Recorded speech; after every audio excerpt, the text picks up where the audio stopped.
بسم اللہ الرحمن الرحیم۔ السلام علیکم ورحمۃ اللہ وبرکاتہ۔ عورت سے قیامت میں پہلا سوال کیا ہوگا؟ حضرت انس رضی اللہ عنہ سے روایت ہے کہ آپ صلی اللہ علیہ وآلہ وسلم نے ارشاد فرمایا، قیامت کے دن عورتوں سے سب سے پہلے نماز کے متعلق سوال کیا جائے گا کہ پابندی کے ساتھ وقت پر ادا کیا تھا کہ نہیں۔ پھر شوہر کے متعلق سوال ہوگا کہ اس کے ساتھ کیسا برتاؤ کیا تھا۔ حضرت انس رضی اللہ عنہ سے مروی ہے کہ آپ صلی اللہ علیہ وآلہ وسلم نے ارشاد فرمایا، قیامت میں سب سے پہلے نماز کا حساب ہوگا۔ اگر یہ صحیح نکلا تو دوسرے اعمال بھی صحیح نکلیں گے، اگر اس میں گڑبڑ ہوئی تو دوسرے اعمال بھی گڑبڑ ہوں گے۔ مختلف احادیث سے ہمیں یہ سبق ملتا ہے کہ اگر بیوی اس حالت میں فوت ہوئی کہ اس کا شوہر اس سے خوش اور راضی تھا تو وہ عورت جنتی ہے، لیکن اللہ پاک رحم فرمائے ایسی عورتوں پر جو نوکری کرتی ہیں یا اپنے شوہر سے حسب و نسب میں اچھی ہیں۔ اگر وہ شوہر کی عزت نہیں کرتی یا وقت پر اس کی ضروریات کو پورا نہیں کرتی تو وہ اللہ کو کیا جواب دیں گی؟ ایسی خواتین جو دن بھر نوکری کریں گی، شام کو تھکی ہاری گھر لوٹیں گی، نہ خاوند کے حقوق ادا کر سکتی ہوں گی نہ اولاد کے۔ سوچنے والی بات ہے کہ اللہ کے حضور کیا منہ دکھائیں گی۔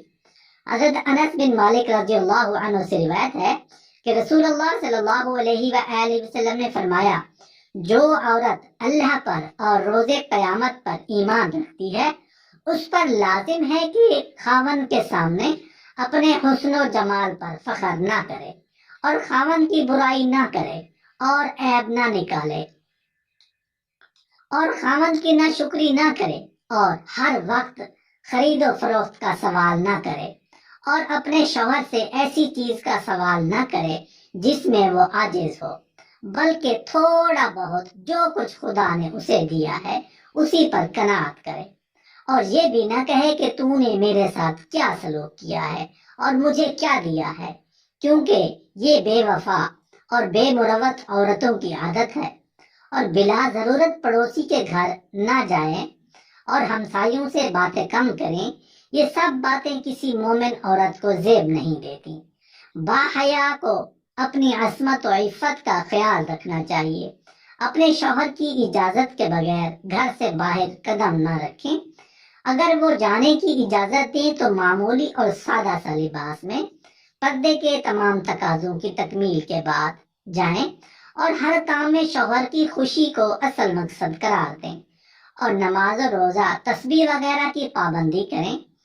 غرض عورت پر واجب ہے کہ گھر سے متعلق ہر ممکن خدمت انجام دے۔ گھر کے نظم و نسق کا دار و مدار عورت پر ہے، اسے کسی بھی ایسے کام سے گریز نہیں کرنا چاہیے جو اس کے بس میں ہو۔ حدیث نبی صلی اللہ علیہ وآلہ وسلم ہے کہ حضرت اسماء بنت یزید انصاری رضی اللہ عنہ سے روایت ہے کہ ایک بار رسول اللہ صلی اللہ علیہ وآلہ وسلم ہمارے پاس سے گزرے، میں اس وقت اپنی ہم لڑکیوں کے ساتھ تھی۔ نبی کریم صلی اللہ علیہ وآلہ وسلم نے ہمیں سلام کیا اور فرمایا، محسنوں کی ناشکری اور ناقدری سے بچو۔ تم میں سے ایک اپنے والدین کے ہاں عرصہ تک بے بیاہی بیٹھی رہتی ہے، پھر اللہ تعالیٰ اسے شوہر کی نعمت سے ہمکنار فرماتا ہے، پھر اس کے ہاں اولاد کی چہل پہل اور رونق ہوتی ہے۔